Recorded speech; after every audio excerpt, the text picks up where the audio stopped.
sobre o inabalável espírito e a transcendência da dor. Um ensaio à luz do rochedo estoico.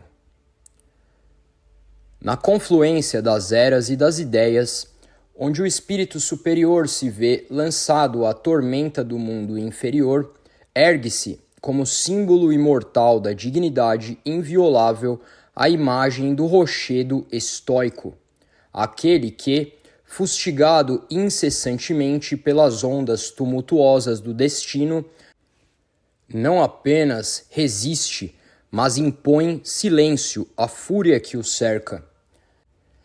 Não se trata aqui de uma mera metáfora da fortaleza passiva, mas de um arquétipo vivo da alma que transcende o caos, sem lhe pertencer, do homem que não se reduz ao humano.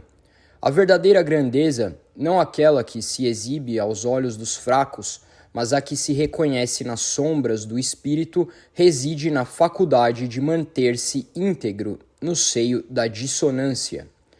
O rochedo não se afirma por força bruta, mas por uma imobilidade sagrada que nada tem de resignação. Ele não grita contra o mar, tampouco lhe opõe resistência histérica, apenas é. E, ao ser, vence. Assim é o homem elevado, cuja essência não se molda ao transitório, mas repousa sobre fundamentos mais antigos que os de qualquer civilização. Fundamentos metafísicos, verticais, transcendentais. A dor, essa pedagoga dos nobres, aproxima-se do homem inferior como maldição e do homem superior como prova. Aquele a quem a tempestade destrói revela-se construído em argila. Aquele que açoitado permanece firme e, mais ainda, sereno, este é feito de pedra celeste.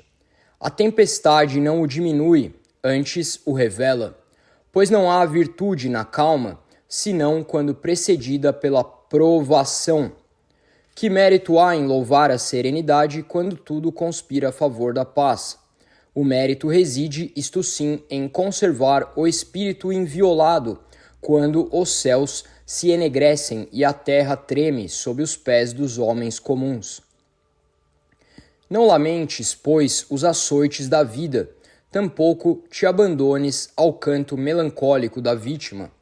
Dize, com altivez, sou feliz, pois o que poderia me esmagar apenas revelou minha inquebrantável natureza.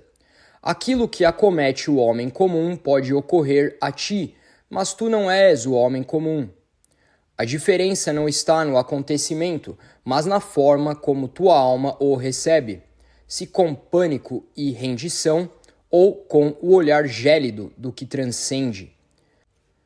Há uma aristocracia invisível que não se herda por sangue, nem se outorga por mérito social. É a aristocracia da alma. E o seu brasão é o silêncio diante do sofrimento, a firmeza diante do caos, a nobreza diante da queda.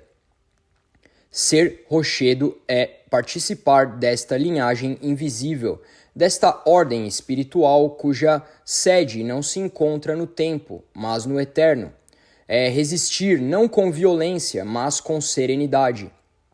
Não por fraqueza, mas por soberania.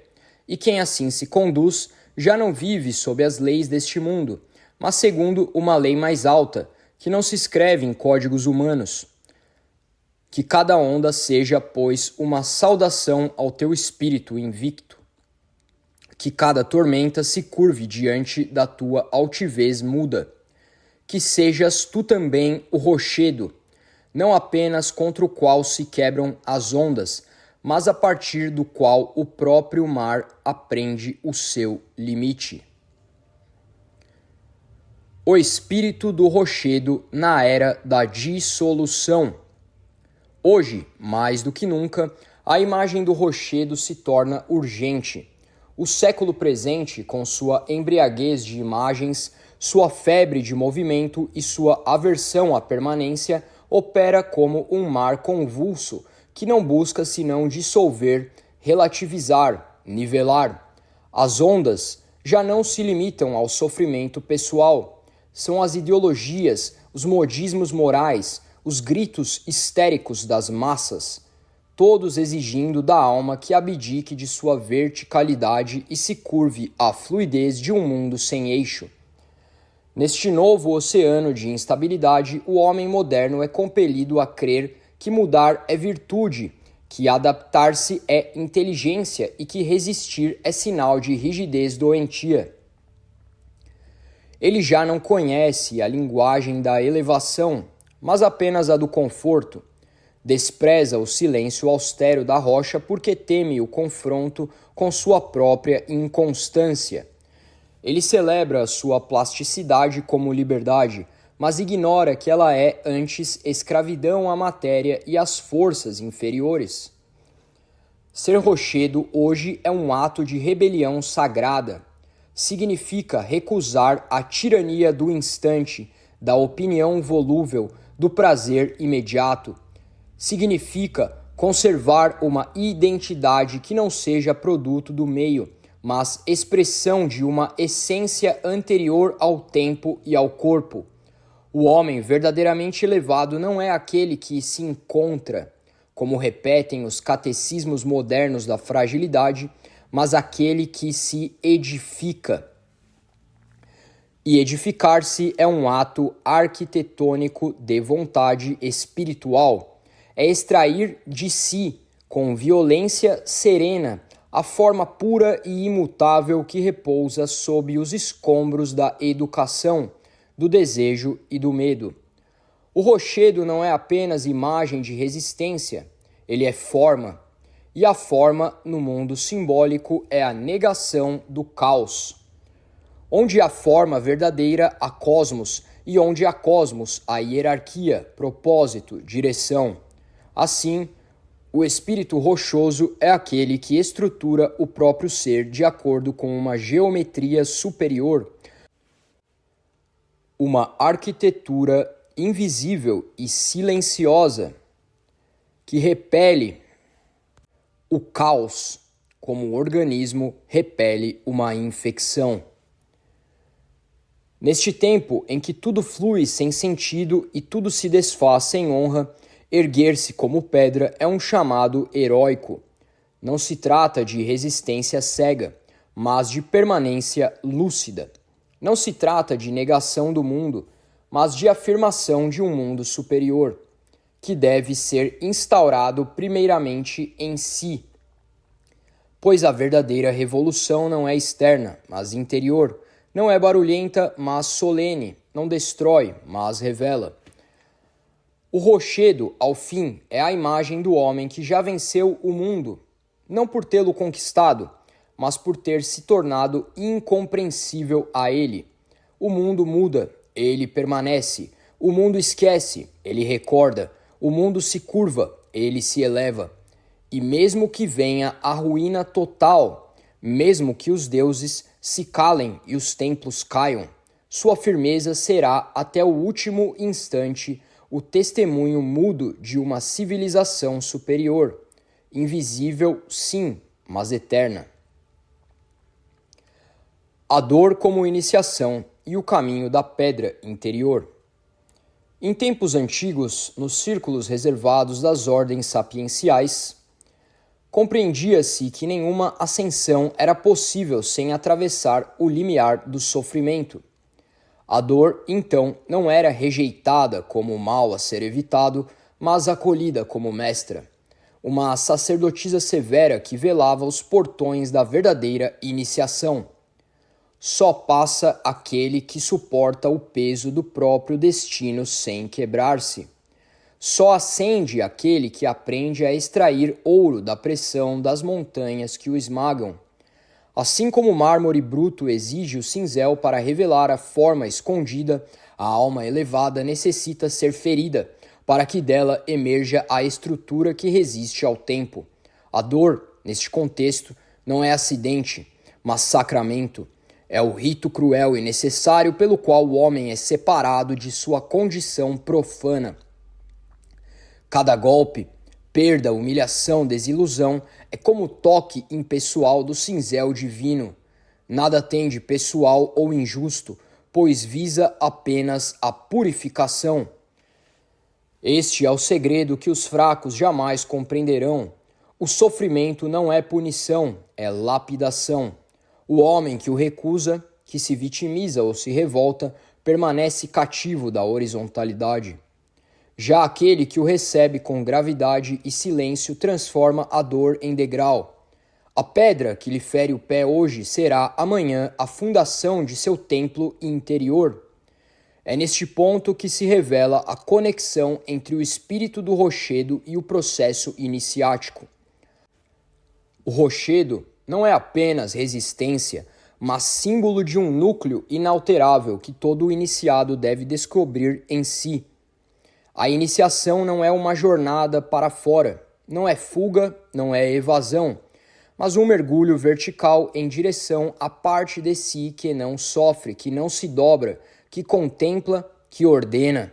Essa parte já existe, mas está oculta sob camadas de medo, desejo, ilusão e apego.